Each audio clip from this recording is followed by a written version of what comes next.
When the table turns. Kareem sat at his modest wooden table, bills spread before him like silent accusations. The dim lantern light barely illuminated the weight in his eyes, the burden of failure, the collapse of his once flourishing empire. Across the room, Fatima stood by the window, her fingers tracing the edge of a golden necklace Idris had gifted her. She used to bask in Kareem's success, in the way his wealth surrounded her like an embrace. Now she longed for it again, but Kareem had lost everything, and Idris held what she desired.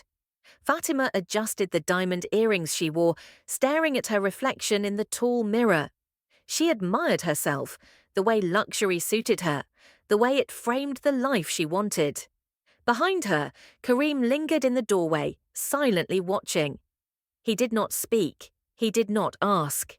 He only saw her drifting further, saw the affection slipping from her grasp like sand in the wind. In the dim glow of an upscale restaurant, Fatima's fingers brushed against Idris's hand, her laughter light, flirtatious. He leaned forward, whispering, his deep voice dripping with promises. She smiled. She wanted to believe him, to believe that this was hers, that she could have what Kareem had lost. At home, Kareem reached for her, his touch soft, his need silent. Fatima turned away. "Not tonight," she murmured, burying her face into the pillow. Kareem inhaled deeply, exhaling the ache, letting the rejection seep into his bones. The phone screen cast an eerie glow in the darkened living room. Kareem sat alone at the dining table, the untouched plate of food before him forgotten. He glanced toward the couch, where Fatima's phone rested. The screen flashed. Idris's name. The text was there, barely visible but unmistakable. Kareem held the phone, fingers gripping tightly. Fatima entered the room, her steps light, carefree, until she saw him. Her expression twisted into horror. They stood inches apart, the truth crackling between them.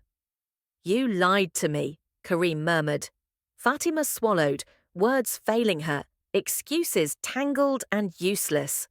Kareem turned away, walking to the window. He stared at the sky, holding a crisp document in his hand. "I got a job offer," he said, voice steady. "Twice my old salary." The silence that followed was louder than any scream. Fatima sat before the vanity mirror, staring at herself, not with admiration, but fear. The gold jewelry, the perfume bottles, the silk gown, all meaningless now. The shadows in the room thickened, creeping closer, suffocating her. Kareem packed his bag, his movements measured, calm. Fatima stood in the doorway, fingers gripping the frame.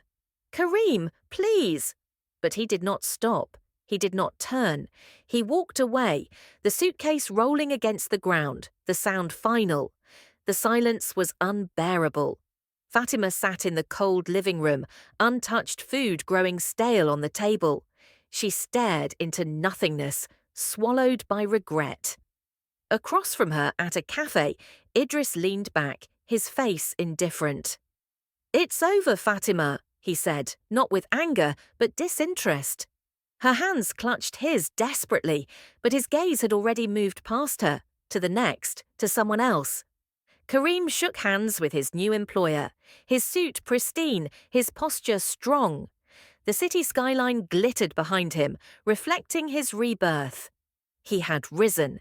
He had moved beyond. Fatima clutched her phone, scrolling through sent messages. "Kareem, please talk to me. Kareem, I am sorry. Kareem, just one chance." No response. Fatima arrived in the city, standing before Kareem's new home. Her clothes were modest, her heart hammering against her ribs. Would he let her in? The door swung open. Kareem stared at her, his expression unreadable. Fatima swallowed. She sat across from him, tears staining her cheeks. "I was blind," she whispered. "I see it now. I lost everything. You loved me and I threw it away." Kareem listened, but he did not soften. He stood by the window looking outward. "I don't hate you, Fatima," he said. But some things, once lost, can never be the same again. Her breath caught. She left his house, her shoulders slumped, silent tears slipping down her face. The city glowed around her, but inside she felt nothing.